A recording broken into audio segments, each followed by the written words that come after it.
Bonsoir et bienvenue à la cartographie commentée en français du vendredi 28 octobre avec la mise à jour de 12 heures, temps unitaire. Une cartographie que je commencerai avec mes excuses pour avoir raté celle du mercredi. On a une journée un petit peu intense ici au Sable qui ne m'a pas permis de faire cette carto, donc je vais essayer de me rattraper aujourd'hui. Alors aujourd'hui, on voit que la flotte est divisée en trois groupes avec le vent du jour, c'est mieux. Les six devant ici, qui sont bâbord à mur et sur une allure assez portante devant. Les trois qui les poursuivent, qui sont ici tribord à mur, avec un changement de vent depuis 2 jours. Et ensuite, les quatre derniers, qui eux n'ont pas vraiment de vent, qu'ils viennent de tribord ou de bâbord. Ils sont un petit peu encalminés maintenant depuis 2 jours et demi. Alors, c'est évidemment avec ces conditions, l'avant de la flotte, que ça se passe le mieux.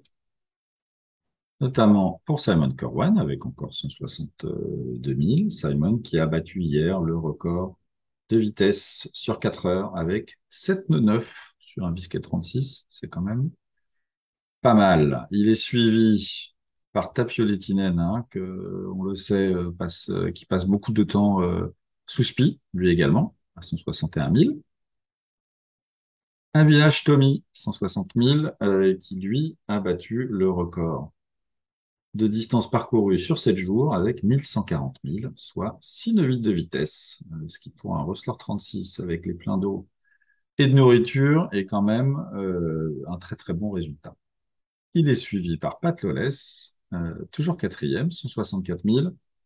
Pat Lawless, qui lui avait décidé hier de calmer un peu le jeu et d'affaler le spi de nuit, puisqu'il trouvait que l'état de la mer ne rendait pas le choix de porter le SPI de nuit dans un vent soutenu, une très très bonne décision avec toute la route qu'il reste à faire.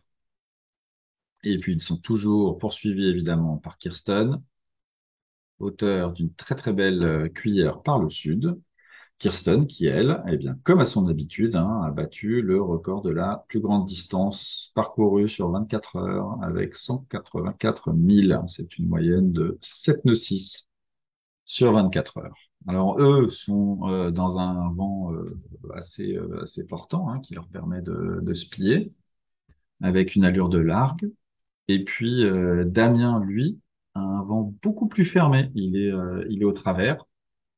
On l'a eu ce matin à la vacation. Alors il est content parce qu'il fait de très très bonnes moyennes. On voit qu'il fait 170 000. Donc lui, il a repris du terrain à tout le monde. En tout cas, ce matin, aux 5 qui sont devant lui.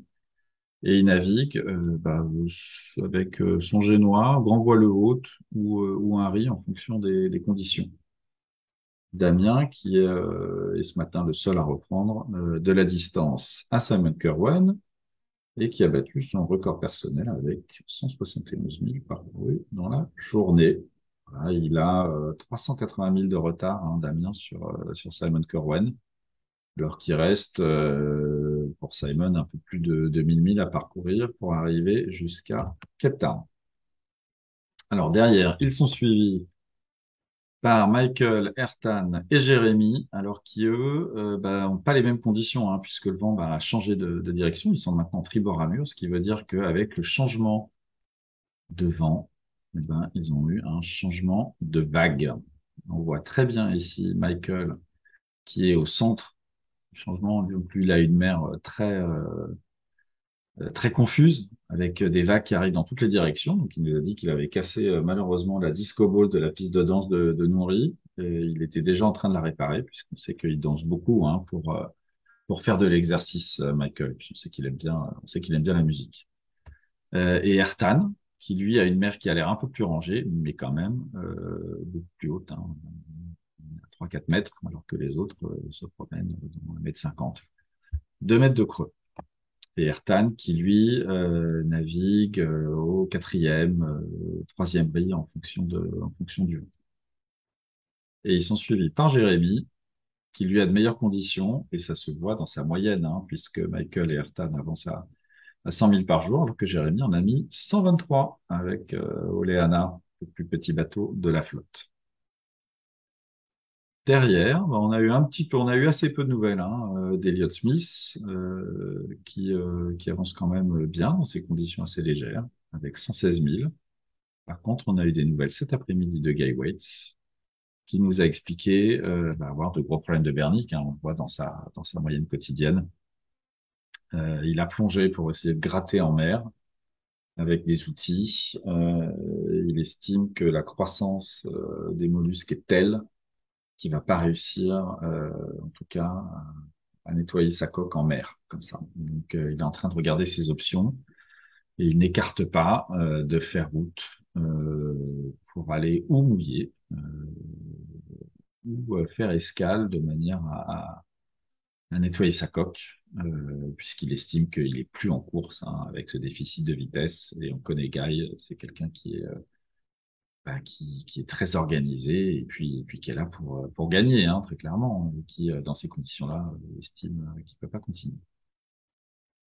Yann Herbert-Jones, bah lui, ça va. Il est un petit peu encalminé, hein, malheureusement. On le sait, là. Ça fait quand même 3 jours qu'il essaye de s'éloigner de Trindade. Il avait très envie de l'avoir. Et là, il est content, hein, d'être assez loin.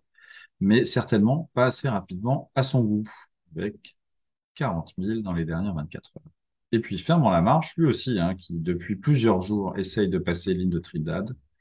Arnaud Geist, qu'on a eu aujourd'hui à la vacation, bah Arnaud, égal à lui-même, hein, ravi, toujours d'être en mer, qui avance quand même un petit peu et qui nous a raconté hier avoir vu enfin, dans la semaine, avoir vu son premier rayon vert. Donc Arnaud, toujours très heureux d'être en mer. Donc voilà, ça c'est pour l'état de la flotte. Maintenant, que va-t-il se passer dans les semaines à venir, dans les jours à venir, hein, au cours du week-end?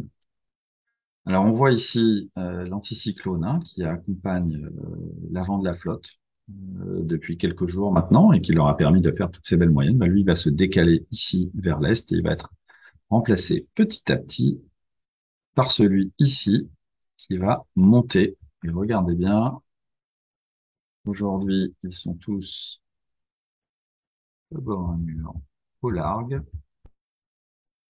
Et à partir de demain, 29, ils auront un mur au pré. Voilà, ça veut dire non seulement des conditions de vent différentes, mais aussi des conditions de mer très différentes, puisqu'avec le changement et la rotation du vent, la mer va être beaucoup plus désordonnée. Donc on peut s'attendre à avoir des moyennes beaucoup plus inférieures à celles qu'on a vues jusqu'à aujourd'hui. Donc ça, c'est demain. Et après-demain, on va ici remonter un petit peu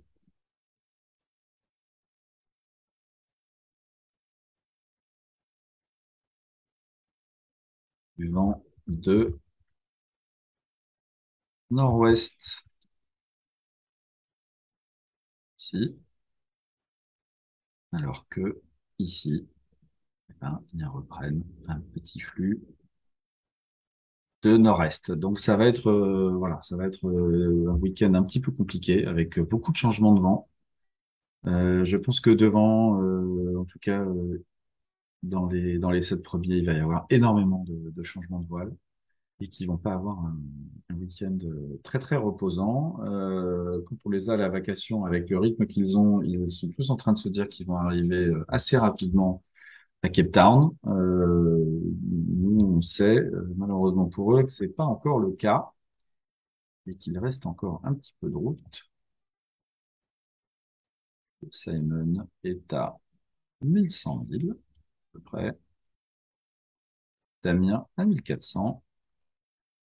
Elliot à 2200. Voilà. Bah, écoutez, c'était la carto du vendredi. Quant à moi, je vous donne rendez-vous sans faute lundi. À bientôt. Bon week-end.